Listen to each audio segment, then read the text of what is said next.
예수님께서 지금 6월절이 오늘 시작이 됐죠. 오늘 이제 짧은 하루 24시간 안에 6월절 만찬을 시작으로 예수님께서 이제 잡혀가시고 또 십자가에 죽으시고 많은 일들이 지금 벌어지는데 이 6월절 사건, 십자가 사건을 이 마가복음뿐만 아니라 모든 공관복음에서 아주 자세하게 기록을 하고 있습니다. 예를 들어서 오늘 본문만 해도 예수님이 제자들과 최후의 만찬 시간을 갖는가 보구나라고 여러분이 다 어느 정도 기본 지식은 가지고 있으시잖아요. 그래서 기독교인들이 그렇게 성경을 그냥 지나치죠. 왜 마가가 지금 이 예수님이 지금 6월절 만찬 장소를 구하고 또 어떻게 그 과정이 있는지를 자세히 기록했는데 저와 여러분은 이 자세한 내용들을 세밀하게 다 봐야 됩니다. 보고 내가 이 십자가 사건을 두고 이 말씀을 어떻게 내게 적용을 할 수 있을까? 나는 어떻게 내 삶 가운데 이 말씀을 이 십자가 사건을 내게 적용할 수 있을까를 찾지 않으면 신앙생활이 이 하나님과 전혀 상관없이 이렇게 신앙생활을 하는 경우가 많습니다. 오늘 본문은 그냥 6월절 만찬, 최후의 만찬 했네 이렇게 하고 넘어가는 거죠. 그래서 여러분 이 설교를 들어도 제가 그거에 대해서 이렇게 말씀을 여러분에게 나눌 때 이 말씀들을 아주 꼼꼼하고 디테일하게 살펴보셔야 되고요. 그래야 내 신앙을 바꿀 수 있습니다. 내 작은 삶, 행동, 하다못해 내 취미까지 이게 잘못되고 옳은 건지 그른 건지 이게 올바른 건지 가치 있는 건지를 신앙생활 하면서 여러분이 그걸 들여다보지 않으면 우리가 신앙생활이 아닌 종교생활을 이렇게 할 수가 있습니다. 그래서 말씀을 다시 들어보라, 말씀을 묵상을 해보라, 지교에서 말씀을 나눠보라 이렇게 하는 것이죠. 오늘 이 시작은 가룟 유다로부터 나오죠. 드디어 가룟 유다가 작업을 하는 건데 12 중에 하나인 가룟 유다가 예수를 넘겨주려고 대제사장들에게 감해 그들이 듣고 기뻐하여 돈을 주기로 약속했다. 그리고 유다가 예수를 어떻게 넘겨줄까 하여 그 기회를 찾더라. 이렇게 시작을 하고 있습니다. 이 유다가 이제 배반하는 장면이 이렇게 시작이 되고 나오죠. 저는 그렇게 생각을 해요. 이 유다라는 인물을 이렇게 살펴보면서 사실 우리가 신앙생활을 하면서 무언가 영향을 받는단 말이에요. 신앙생활 자체가 하나님께, 하나님 나라에, 그리고 혹은 이 성경에서 영향을 받는다는 게 신앙생활인데 우리가 과연 신앙생활을 하고 있을까?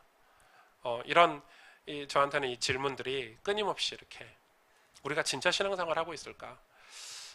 제가 만나는 목사니까 많은 사람들을 만나잖아요. 뭐 청년들도 만나고 뭐 우리 아이들도 만나고 또 우리 상담도 하고 하면서 대부분 가지고 있는 마음을 들여다보면 불평, 원망, 혹은 어떤 낙심 이런 것들을 다 가지고 계세요. 그걸 가지고 있는 게 문제가 아니에요. 그런데 사실은 우리가 하루를 24시간을 산다고 칠 때 우리가 불평할 거, 낙심할 거, 원망할 게 뭐 한 10%나 되겠습니까? 뭐 10%도 안 될 수 있겠죠. 그런데 중요한 것은 그 10%에 사로잡혀서 사는 거예요. 그게 무서운 거예요. 아침에 제가 집을 나서려고 할 때 뭐 예를 드는 거예요. 저희 집사람하고 전날 다퉜어요. 아침에 나갈 때 기분 좋게 사역을 하고 기분 좋게 일을 하러 가야 되는데 집사람이 한마디 하는 거죠. 그 한마디가 가슴에 탁 남아요. 불편한 마음이에요. 여러분 그러면 그게 저를 사로잡아요. 영향을 끼쳐요. 하루 종일 일도 안 되고 사역도 안 되고 늘 그게 이제 맴도는 거죠. 그걸로 묵상해야 되고 묵상을 하고 싶어서 하는 게 아니에요. 묵상이 돼요. 그쵸?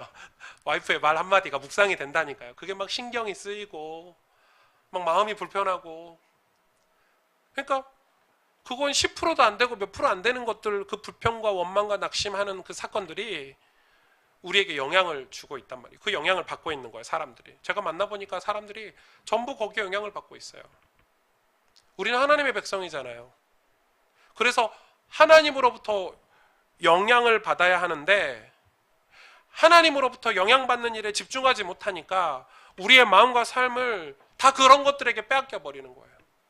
다 그런 것들에게 빼앗겨서요. 우리가 정말 영향받아야 될 것들을 다 잊어버리고 사는 거죠. 하나님의 백성이기 때문에 성공과 실패와 상관없이 우리의 삶의 어떤 모양과 상관없이 하나님의 영광을 보고 누리면서 살아야 하는데 그렇지 못하는 거예요. 그래서 그 순간에 이제 착각이 되는 거죠. 무슨 착각이 되죠? 막 세상이 대단하다는 착각을 하는 거예요. 그래서 세상이 주는 그 기준에 집착해서 살아가요, 사람들이. 그러니 반대로 얘기하면 한 번도 제대로 된 신앙생활을 해보지 못하는 거예요. 예수 믿는데, 교회를 다니는데 한 번도 제대로 된 신앙생활을 못 해보는 거죠. 그러나 지난주 말씀에 나오는 이 마리아 같은 인물들, 환경과 상황과 상관없이, 여러분, 이 마리아는 환경과 상황 상관없이 예수님께 집중을 했죠. 조금 집중했죠. 그래서 예수님으로부터 엄청난 축복과 은혜를 입었어요. 여러분, 그뿐 아닙니까? 성경에 나오는 인물들이 다 그렇습니다.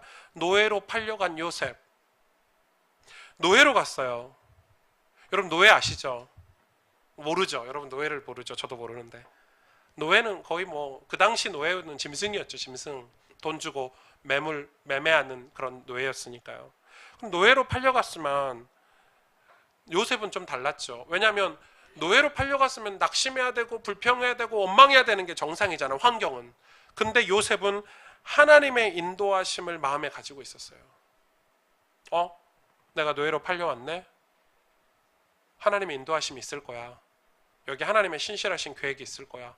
이게 이 요셉이었어요. 그러나 다른 노예들은 아침에 일어나면서부터 짜증이에요. 내 인생이 왜 이렇냐? 왜 나는 노예로 태어났냐? 왜 또 하루 종일 일해야 되냐? 이게 보통 노예들이 가지고 있는 생각이고 지배받는 영향이에요. 그런데 요셉은 하나님의 지배를 받고 하나님의 통치를 받는 요셉은 아침에 일어나면 하나님 앞에 기도했어요. 기도할 시간이 없으면 노예가 기도할 시간이 어디 있어요? 그래서 남들 잘 때 조금 더 일찍 일어나서 기도했을 거예요. 그래서 감사를 찾아냈어요. 여러분, 기적 같은 일 아닙니까? 노예가 감사를 찾아냈어요. 그래서 이 요셉에 관한 창세기 글을 읽어보면 노예가 하나님께 찬송했다고 기록되어 있어요. 감사해서 찬송했어요. 여러분, 노예가. 그 말은 엄청난 이 집중을 하나님께 하고 있다는 말이에요. 여러분, 그게 없는 거예요. 다윗도 마찬가지거든요.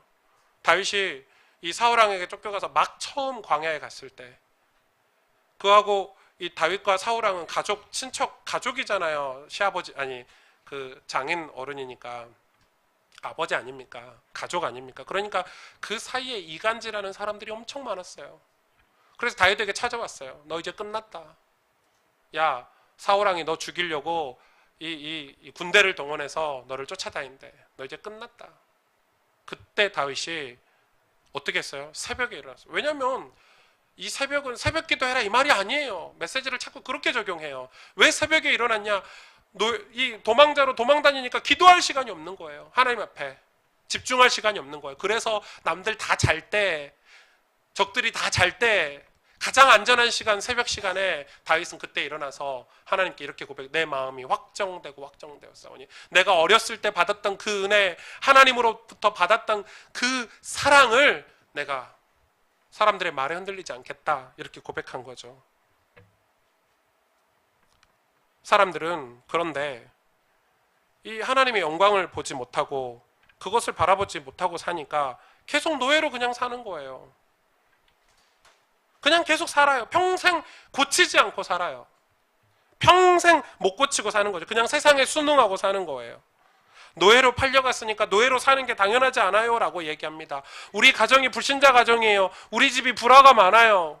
우리 집이 너무 가난해요. 그냥 그대로 다 사는 거예요. 그냥 흘러가는 대로 다 사는 거예요. 여러분, 그건 신앙생활이 아니에요. 그냥 우리가 불신 가정이고 불화가 많은 가정이면 그냥 그걸 원망하고 불평하고 낙심하고 그냥 살아야 됩니까? 불신 세계가 우리가 직장 생활하는 거나 우리가 살아가는 세상이 힘들다 칩시다. 그러면 계속 신앙생활 제대로 못하고 살아야 됩니까, 여러분? 그게 하나님 계획입니까? 가만히 있으면, 나무 그늘 아래서 입 벌리고 있으면 사과가 떨어지는 게 하나님의 신앙생활입니까? 아니죠. 결혼을 앞둔 분들에게, 혹 이제 결혼을 막 하신 분들에게 부탁을 드려요. 가정을 이루는데 기준이 신앙이 아니면 그 가정은 실패해요. 잘 살 수는 있어요. 신앙이 기준이어야 돼요. 하나님이 결혼의 주인이 되셔야 돼요. 내 이기심으로, 내 욕심으로 가정을 이루어서는 안 돼요. 그런데 이 결혼할 때 막 가슴이 뜨거우시죠? 철웅이도 그럴 거고 막 가슴이 뜨거울 거야. 막 기도가 막 되고 막 평상시보다 더 새벽에 일어나가지고 성경도 읽고 막 이럴 거야. 결혼해 보세요. 그러니까 지금 뭐에 다 속냐면 사람들이 교회를 와도 실제로 말씀이 안 들려요. 다 환경이나 사건에 따라서 신앙생활을 해요. 그러니 일을 하는데 은혜는 없는 거예요. 지금 누구 얘기를 제가 계속 하고 있어요? 가룟 유다를 얘기하고 있는 거예요. 가룟 유다가 조금 일한 사람입니까? 그 제자들 중에서 수제자였고 그 제자들 중에서 재정을 담당한 사람이었고 가장 똑똑한 사람이었어요. 예수님과 무려 3년 동안 예수님 제자 그룹에서 함께 살던 사람이에요. 그런 가룟 유다가 지금 배반을 했다니까요. 예수님을 등 돌렸어요. 돈 몇 푼에 예수님을 팔아버렸어요. 물론 하나님의 경륜이죠.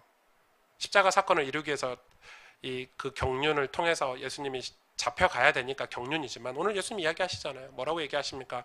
나는 말씀대로 가지만 나를 판 사람은 화가 임하리로다. 우리가 가룟 유다가 될 필요가 없잖아요, 여러분.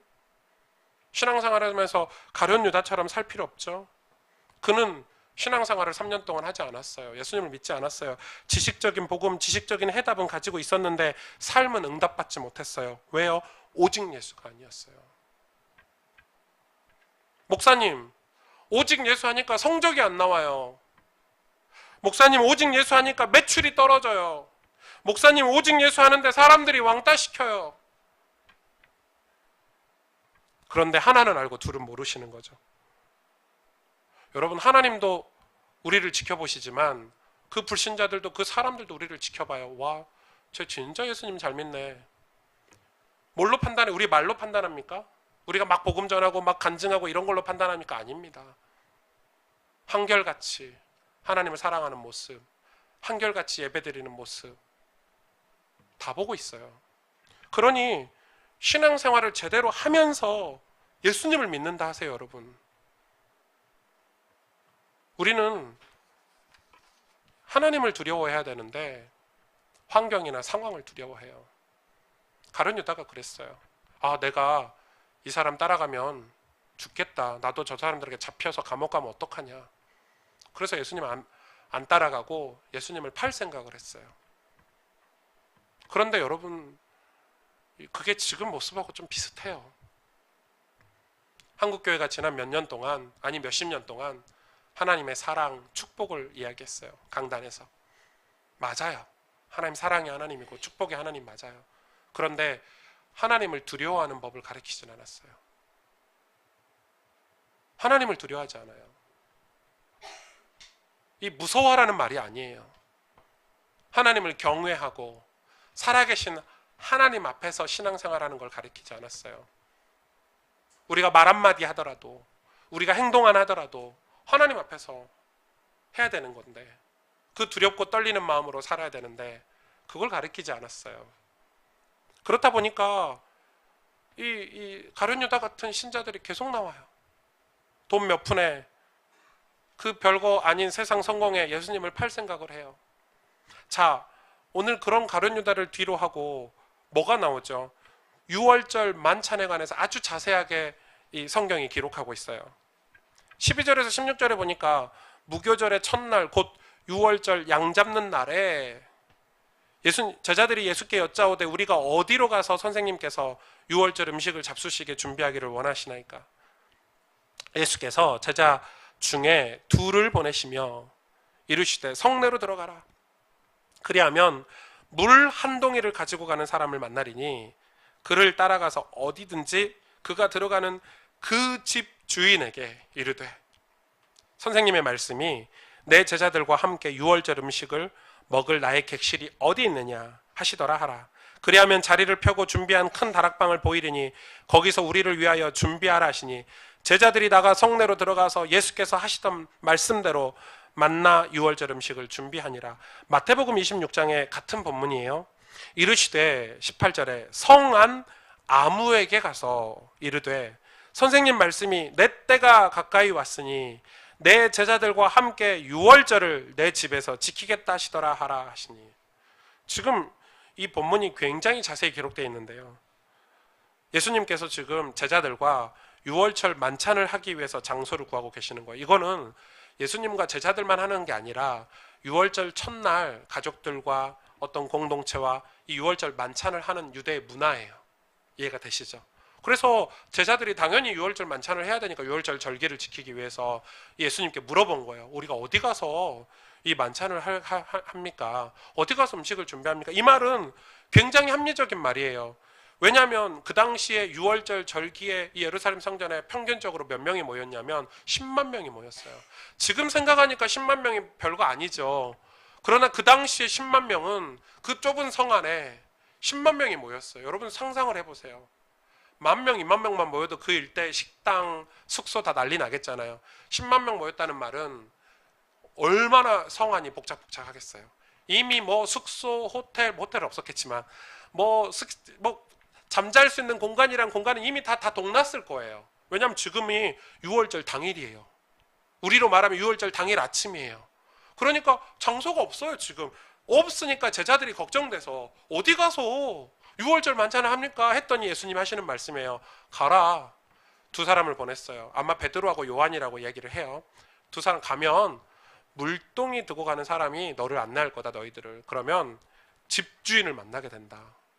근데 그 집주인을 마태복음에 뭐라고 표현되어 있죠? 성한 아무에게. 그러니까 이름을 밝히지 않아. 그냥 아무개죠, 아무개. 그 사람한테 가면 큰 다락방을 보여줄 것이다. 거기서 할 거다. 이런 식이에요. 여러분, 여러 가지 해석을 할 수 있겠죠? 예수님의 초자연적인 역사일 수도 있겠고, 아니면 정말 특이한 케이스인 거예요, 지금. 그 많은 사람, 여러분, 그 인파가요, 얼마나 많이 몰려 있겠어요. 거기서 빈 집을 그냥 막 찾아서 딱딱딱 갔는데 빈 집이 있는 거예요. 그래서 뭐 어떤 자유주의 신학자들은 예수님이 사전에 준비했을 거다. 뭐 제자들을 미리 보내가지고 준비해놨을 거다. 근데 그런 건 아닌 것 같죠. 어찌 됐든 간에 이렇게 됐든 저렇게 됐든 지금 오늘의 포커스는 누구냐면 집주인이에요. 성한 아무개. 아무. 이 사람이 이유도 없이 예수님과 제자들이 유월절 만찬을 할 수 있도록 장소를 내어드렸어요. 그걸 남들에게 주지 않고 준비하고 있었어요. 빈 공간을. 저는 이 말씀을 준비하면서 한 가지 확신이 들었어요. 확신. 무슨 확신이죠? 내가 한 번 사는 인생인데 나는 무엇을 위해서 쓰임받을 수 있을까?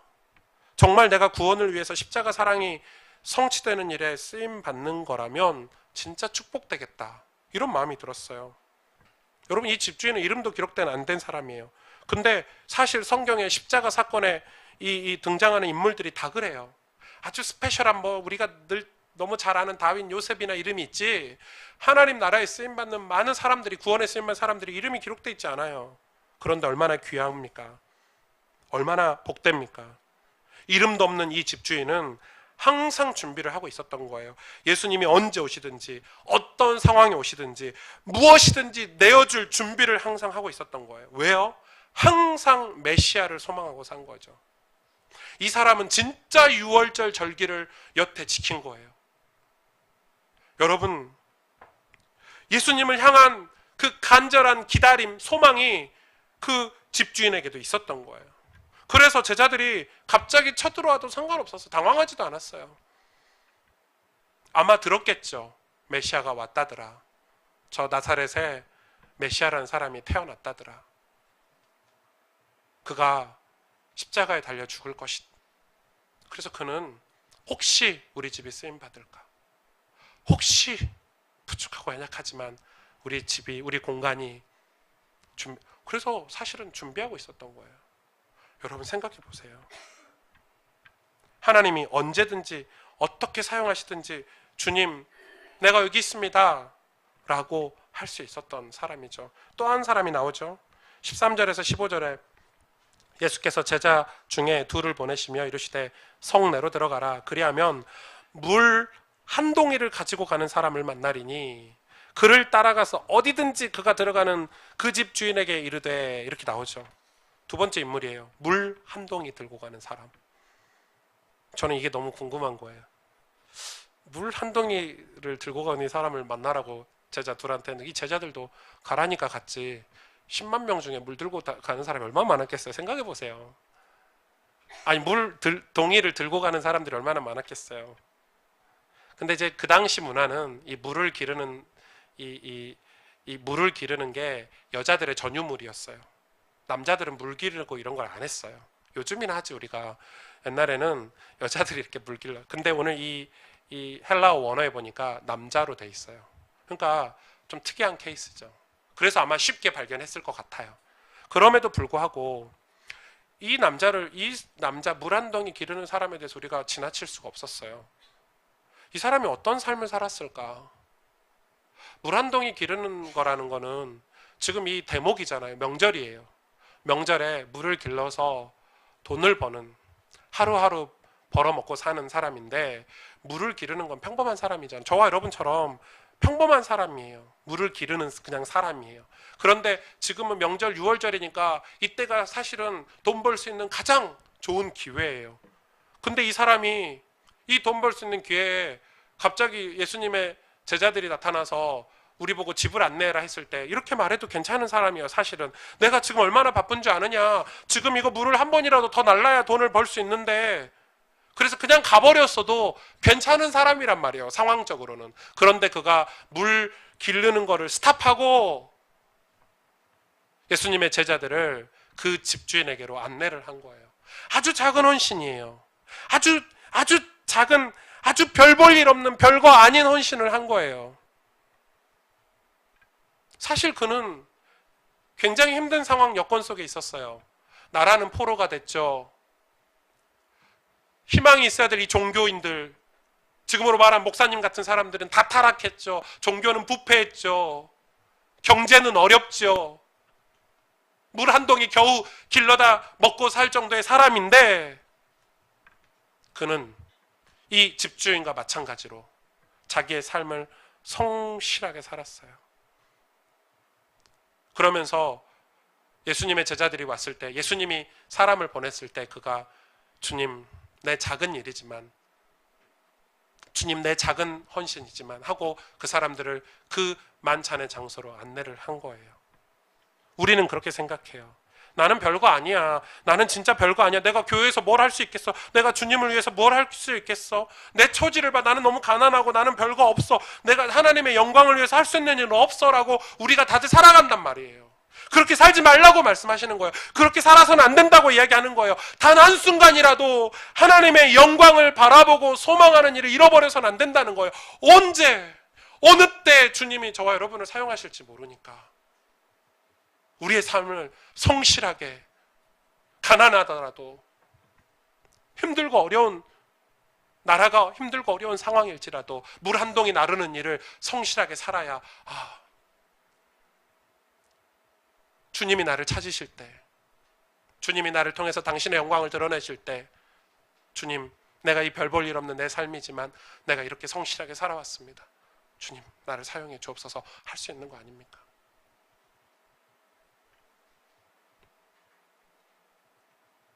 저는 저희 가정에 예수님 믿는 게 한 20년 넘게 걸렸어요. 뭐 지금도 다 복음화 된 건 아니지만 저희 형제들만 봐서요.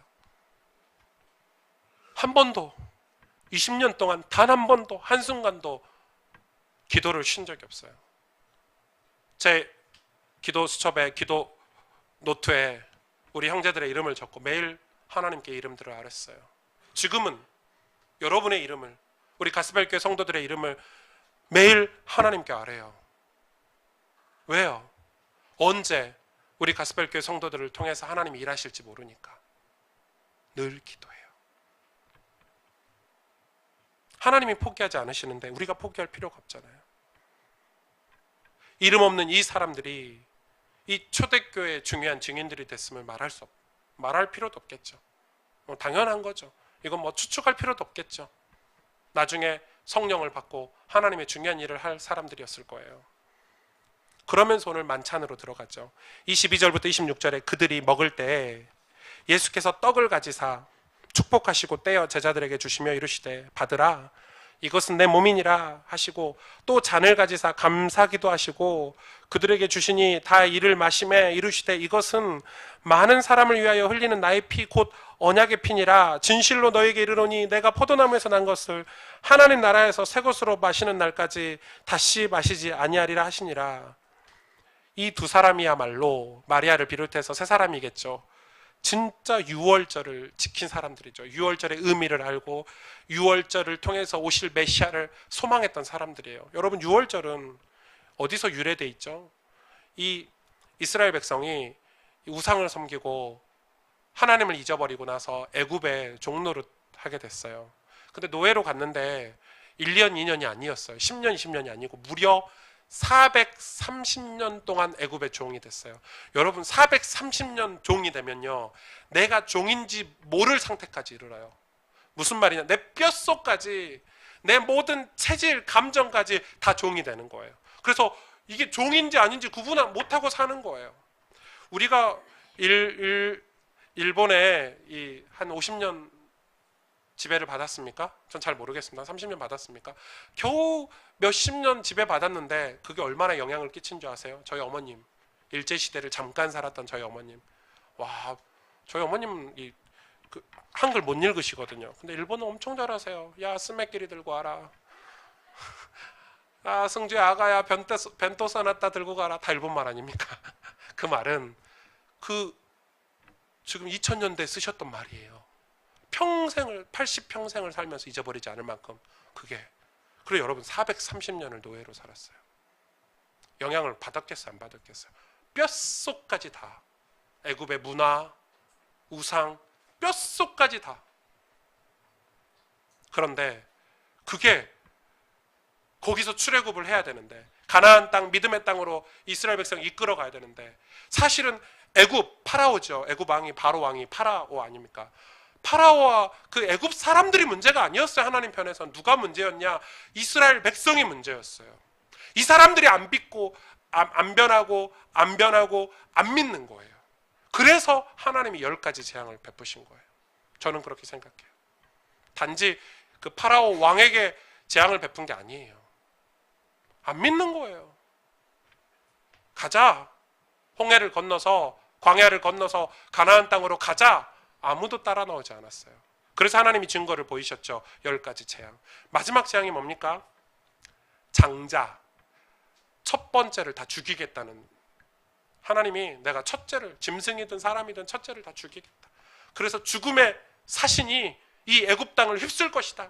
그런데 너희가 어린 양을 잡아서 그 피를 문설주에 바르면 거기를 유월하겠다.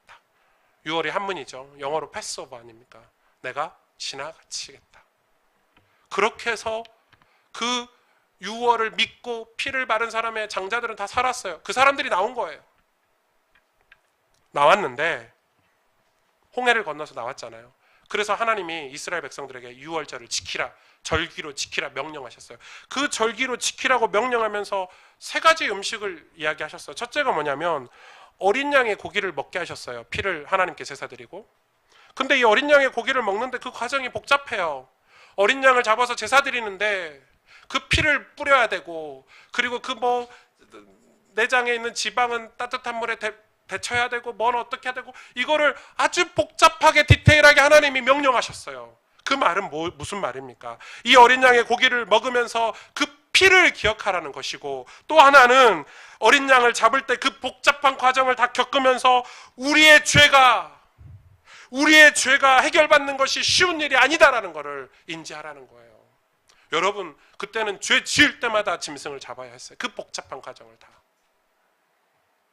또 하나는 급박하게 이집트를 떠났기 때문에, 애굽을 떠났기 때문에 이 발효되지 않은 반죽으로 떡을 만들어서 먹게 했어요. 그 말은 그게 이스라엘의 문화인데, 발효되지 않은 반죽으로 떡을 만들어서 먹는 게 급박하게 이스라엘 땅, 애굽 땅에서 급히 떠난 거를 잊어버리지 말라는 거예요. 그리고 또 하나 있어요. 쓴나물을 먹게 했어요. 쓴나물, 쓰디쓴 나물. 그 나무를 왜 먹게 했냐? 이집트 땅, 애굽 땅에서의 쓰디쓴 고통을 기억하라는 거예요. 그래서 뭐예요? 그 유월절 만찬의 내용이에요. 그런데 오늘 예수님은 새 음식을 내놓으셨어요.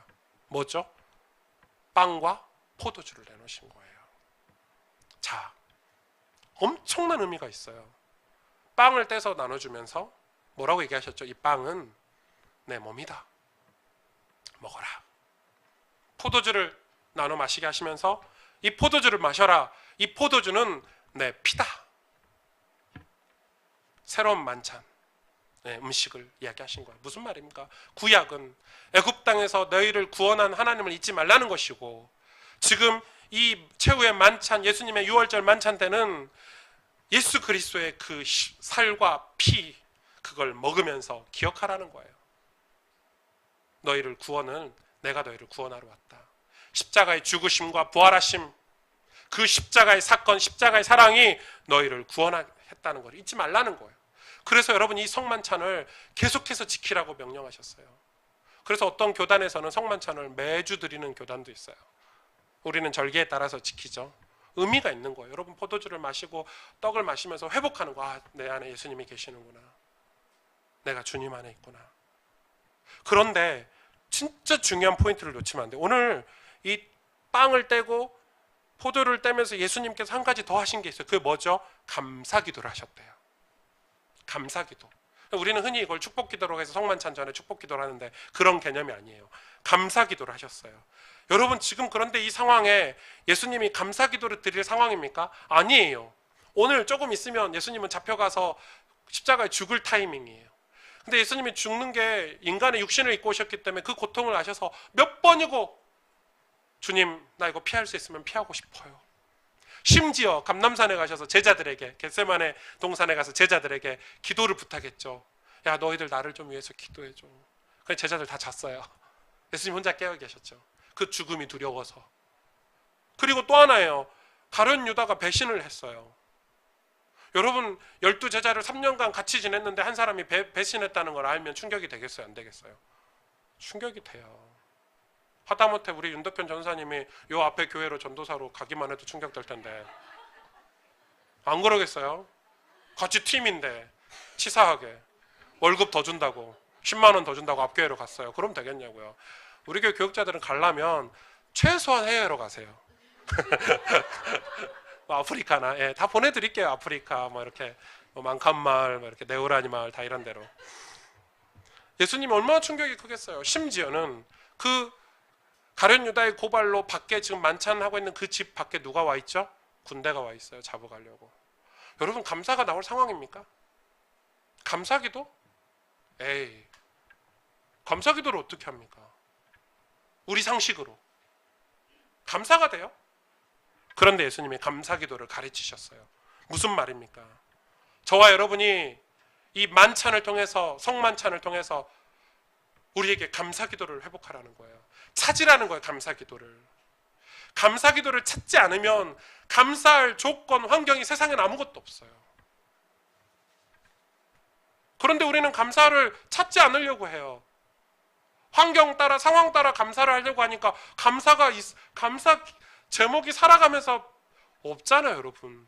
그래서 하는 감사가 그거예요. 아유, 우리 남편 승진했습니다. 아유, 이번에 임용고시 합격했습니다. 하나님 감사해요. 감사원금 드리는 게 우리 수준이잖아요. 안 그렇습니까? 여러분 감사 찾아보셨습니까? 감사를 찾아보셨습니까? 사도 바울은 이 감사를 훈련해야 되는 거라고 그러죠. 감사를 훈련해 보셨습니까? 이상합니다. 감사할 환경이 아닌데 감사를 하게 되면 이상하게 내 마음이 바뀌고 내 영혼이 살아나고 이상하게 삶이 바뀌기 시작합니다. 제가 대학교 때 진짜 가난했거든요. 너무 가난하니까 할 게 없어요.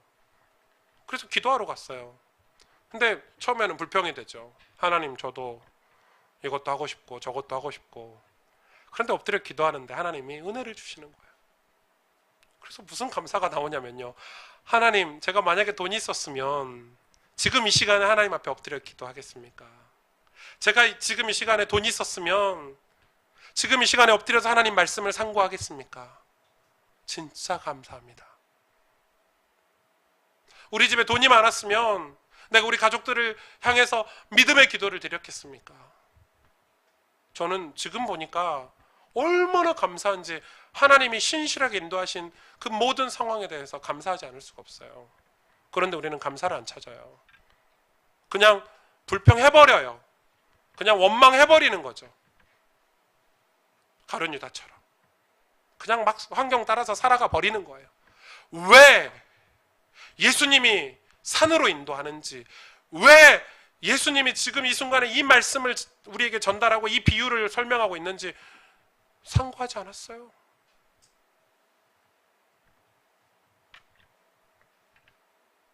죽음도 고난도 그냥 고난이 아니죠.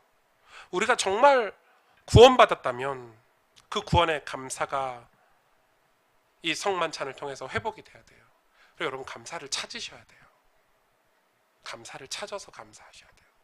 그러면 그 감사대로 인생이 살아가지게 돼요. 그 감사대로 삶이 바뀌어가요. 성 어거스틴 교부는 성만찬을 두고 살아있는 하나님의 말씀이라고 했어요. 그러니까 지금 이 성만찬 6월절이 예수님의 성만찬으로 바뀐 거잖아요. 예수님이 이 성만찬을 우리에게 새롭게 가르치고 계시는 건데 여러분 엄청난 비밀이 이 성만찬 안에 있는 거예요. 너희가 지금 어떻게 구원받았는 줄 아느냐? 너희가 지금 어떻게 천국을 가는 줄 아느냐? 지금 너희가 불평하고 원망하는 것이 맞느냐? 예수님이 어린 양으로 오셔서 죽음과 재앙에서 우리를 구원해 주셨다는 그 감사를 찾으라는 거예요. 오늘 말씀의 결론을 맺겠습니다. 좀 긴 결론이겠지만 요한복음 같은 본문에 이런 기록이 있어요. 12장 42절 43절을 우리 같이 읽어볼까요? 시작. 그러나 관리 중에도 그를 믿는 자가 많되 바리새인들 때문에 드러나게 말하지 못하니 이는 출교를 당할까 두려워함이라. 그들은 사람의 영광을 하나님의 영광보다 더 사랑하였더라. 분명히 밝히고 있죠.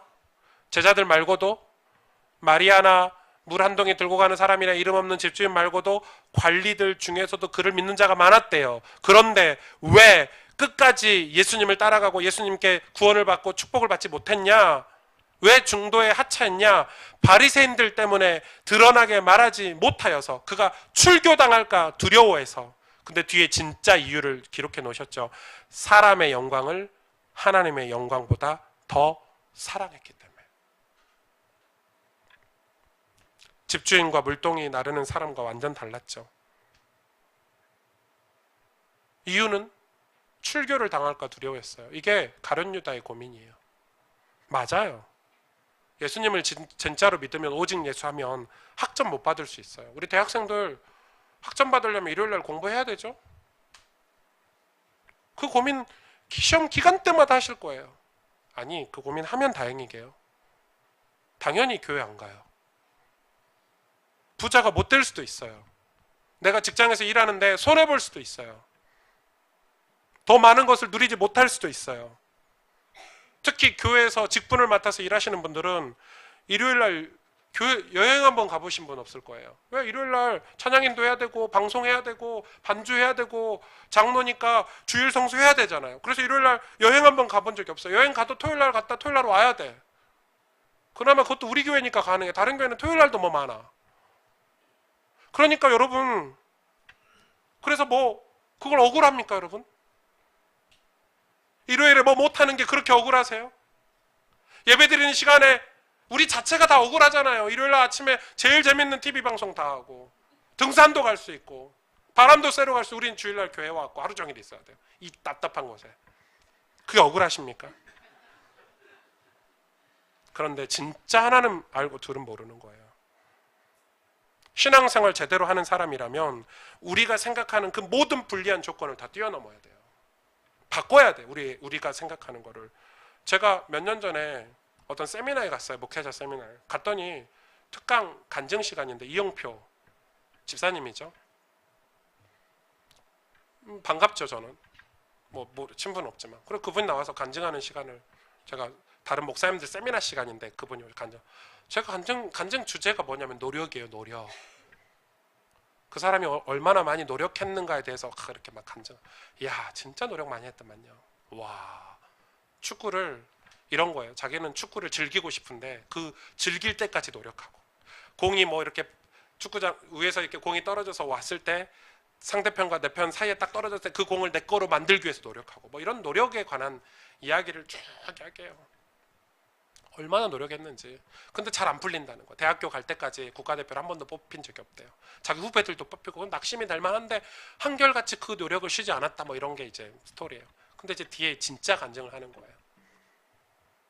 자기는 주일날 예배 드리는 게 너무너무 행복하고 좋았대요. 그렇게 노력할 수 있는 모든 원동력을 예배에서 얻었대요. 그래서 자기는 주일 교회 예배 이런 거에 너무 좋아가지고 그 주일날 예배 드리기 위해서 6일을 살았다는 거예요. 그 주일날 이 예배 드릴 때 주일학교 학생들에게 간증하기 위해서 6일을 살았다는 거예요. 내가 열심히 살아야 간증할 게 있지. 내가 하나님 말씀대로 살아야 우리 아이들에게. 그래서 교사를 한 번도 시험본 적이 없대요. 여러분, 그런 슈퍼스타가 막 재산이 엄청나고 우리나라에 내놓으라는 슈퍼스타가 주일날 교회 가가지고 코 막 질질질 흘리고 막 낙서하고 이런 애들 주일학교 교사하는 게 쉽지 않잖아요. 근데 그 집사님은 그 교사를 한 번도 쉬지 않고 하는 거예요. 왜요? 왜요? 하나님 사랑하니까. 복음을 사랑하니까. 하나님의 영광이 거기에 있다는 걸 아니까. 그래서 일주일 내내 주일 예배를 기다리기 위해서 그 예배 중심으로 스케줄 산 거예요. 그러면 축구 선수니까 일요일 날 게임이 있으면 어떡해요? 새벽 예배하고 게임하러 간 거예요. 주일을 빼먹은 적이 없대요. 우리는 안 그러잖아요. 주일날 무슨 일 있으면 아유 잘 됐다고 전날부터 가서 놀고 막 이러는데,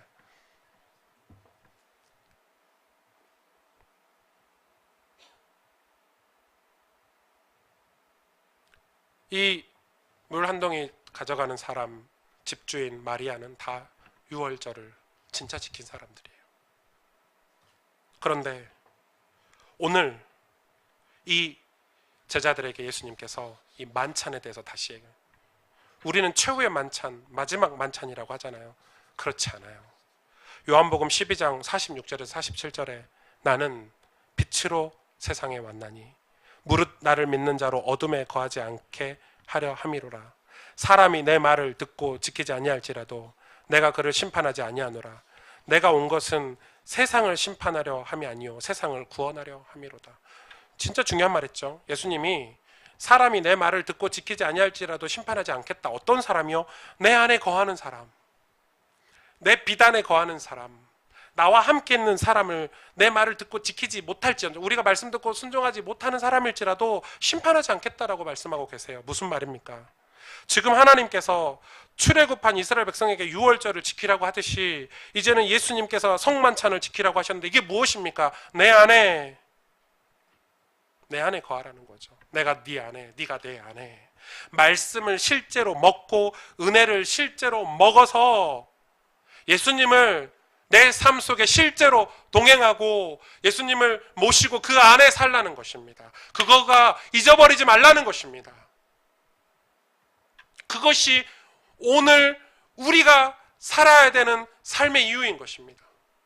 그런데 많은 신자들이 나 20년 전에 은혜 받았어. 10년 전에 은혜 받았어. 마치고는 나 20년 전에 운동 많이 했는데 왜 병 걸렸지? 이거하고 똑같은 말입니다. 운동은 매일 해야 됩니다. 나 20년 전에 진수성찬 먹었는데 그러면 지금 안 먹어도 됩니까?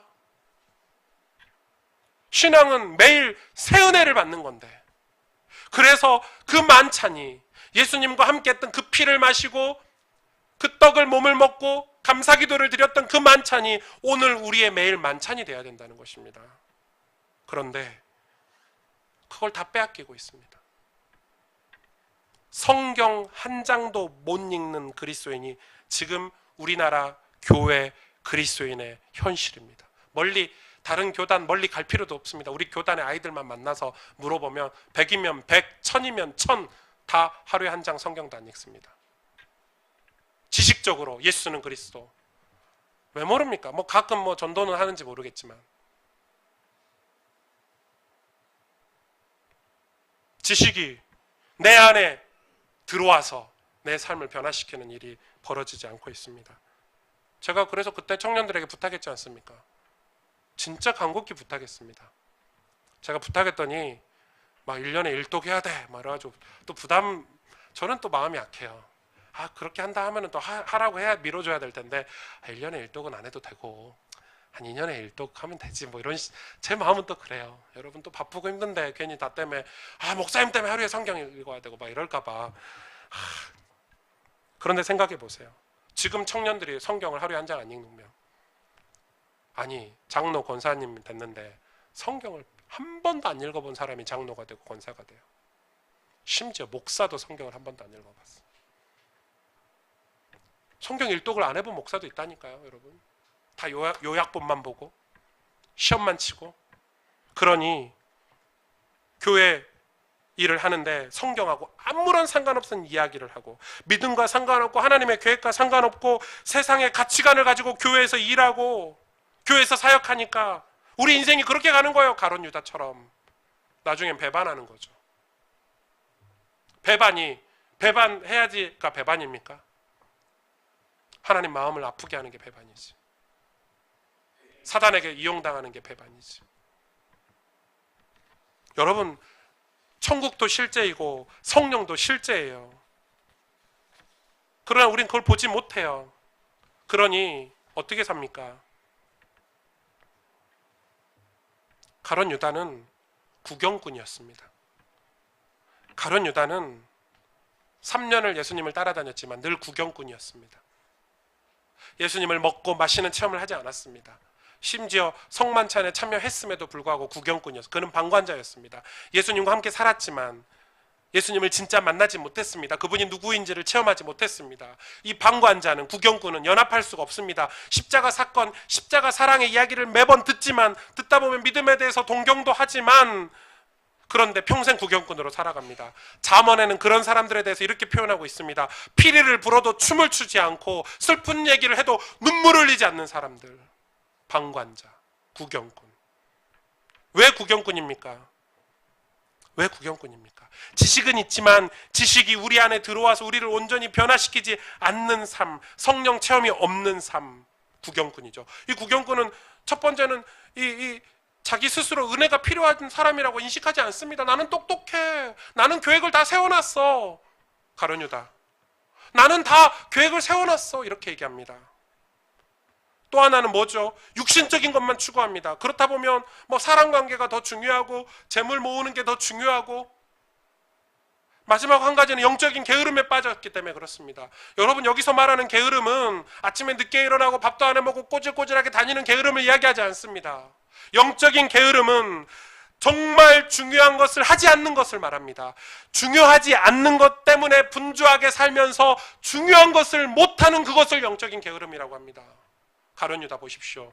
다른 제자들보다 훨씬 부지런했습니다. 왜? 대제사장도 몰래 만나야지, 돈도 따로 챙겨놔야 되지. 얼마나 바쁘게 살았는지 모릅니다. 뒤에 손자. 생각해보니 남들 다 잠잘 때 대제사장 만나서 예수님 팔 계획도 세웠지. 우리가 그렇게 분주하게 사는데 정작 중요한 일은 못한 것입니다. 그게 방관자, 구경꾼의 이야기입니다. 참여자는 절대 불평 원망 안 합니다. 참여자는 내가 하나님 앞에 죄인이고 내가 하나님께 받은 은혜가 있기 때문에 작은 일이라도 헌신하고 감사하며 섬기지. 방관자는 말이 많습니다. 그렇죠? 하나님을 사랑하는 한 여인이 향유 옥합을 깰 때 이 방관자 가룟 유다는 입만 살았습니다. 입이 얼마나 살았는지. 말로 논리적인 얘기 다 합니다. 이렇다 저렇다. 말이 많습니다. 이래야 한다 저래야 된다. 불평과 원망 계속 쏟아냅니다. 잠언에 이런 얘기가 있습니다. 밖에 사자가 있다. 밖에 사자들이 돌아다닌다. 그래서 밖에 못 나가겠다. 그래서 주님이 시킨 일을 못 하겠다. 생각이 많고 말이 많습니다. 게으른 사람들은. 그래서 믿음의 도전을 못합니다. 많은 지식으로 교만해서 은혜의 앞자리에 가지 못합니다. 할 만큼 해봤다. 그래서 구경꾼으로 전락합니다. 교회 오래 다니고 직분 맡으신 분들 주의하시길 바랍니다. 목사님, 성경 한 장 읽고 소그룹 가서 포럼하고 뭐 금요일에 가서 기도하고 이런 게 별 영향가 없던데요? 저한테 실제 그렇게 얘기하시는 분들 계십니다. 아니 하루에 뭐 성경 한 장 읽는 게 뭘 별 의미도 없고 뭘 그게 뭐 도움도 안 되고. 그런데 구경꾼보다 낫습니다. 방관자보다 낫습니다. 안 하는 사람보다 훨씬 낫습니다.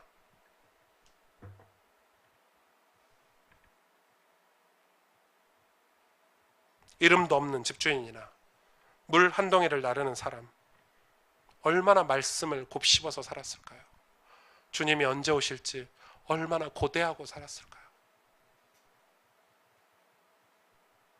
주님의 때, 그때가 오기를 얼마나 소망하고 살았을까요? 그게 예수 믿는 사람들 아닙니까, 여러분? 주님 다시 오시기를 소망하고 사는 게 우리의 신앙 아닙니까? 저 천국을 사모하고 사는 게 우리의 신앙 아닙니까? 그런데 우리 삶에 만찬을 잃어버린 거예요. 성만찬을 잃어버리니까 그냥 흘러가는 대로 살기 시작한 거예요. 6월절의 주인은 예수 그리스도이십니다. 빛으로 오셨습니다. 우리들 가정에도 가문에도 문제가 많습니다. 가족 중에 불신앙하는 사람도 꼭 있습니다. 믿지 않는 가족들도 있습니다. 마음이 아프도록 기도하는 우리 가스펠 성도님들도 계십니다. 상처와 교만에 빠져 있는 사람도 있습니다. 그럼 포기해야 됩니까? 이 나라 이 민족이 타락하고 이 나라 이 민족이 죄악 속에 있으니까 그럼 포기하고 우리끼리 잘 먹고 우리끼리 잘 살면 됩니까? 아니지 않습니까? 그런 가정을 살리려고, 그런 민족을 살리려고 예수님이 오셨지 않습니까? 우리가 무엇을 해야 됩니까? 이제 우리는 이 매일 그 만찬이 우리 삶의 매일의 만찬이 되어서 우리가 언제 쓰임받을지 모르잖아요. 우리가 언제 주님께 이 구원을 위해서, 복음을 위해서 쓰임받을지 모르잖아요. 그래서 우리 매일 그 피와 그 주님의 몸된 말씀을 먹고 우리가 감사하면서 우리의 삶을 살아낼 때 하나님의 때, 그때를 기다리자는 것입니다. 그게 우리의 신앙생활 아닙니까, 여러분? 여러분, 우리 예배가, 우리 가스펠교회에서 드린 이 주일 예배가 정말 6월절 만찬이 되기를 원합니다. 정말 우리의 삶 속에, 여러분의 하루하루 삶 속에서 아침마다 6월절 만찬을 하고 하루를 시작하시길 바랍니다. 그래서 우리를 공격하는 수많은 세상의 문화와 세상의 이치들을 뛰어넘어서 하나님께 영향을 받고 하나님의 것으로 하루하루 승리하면서 사시길 바랍니다. 여러분, 우리는 하나님의 백성들입니다. 구원받은 하나님의 사람들입니다. 그래서 예수님이 가신 그 길을 가야 됩니다. 그래서 우리는 예수님을 닮아서 가야 됩니다. 그래서 하나님의 영광이 우리 삶에 이루어지기를 소명하고 소원하고 사는 게 우리가 살아야 될 삶입니다. 그렇지 않습니까? 그래서 이 예배 때마다, 여러분의 매일의 만찬 때마다 그걸 보는 것입니다. 우리의 마음이 병들었다면 다시 회복하고, 우리가 틀린 길을 가고 있다면 다시 돌이키고, 이 예배 시간마다 하나님의 영광을 볼 수 있도록 사모하는 마음으로 예배 드리셔야 되는 것입니다. 그래서 우리가 주님을 닮아 주님을 가신 그 길을 쫓아가는 게 우리 인생의 가장 복되고 아름다운 신앙생활인 것입니다. 함께 기도하겠습니다.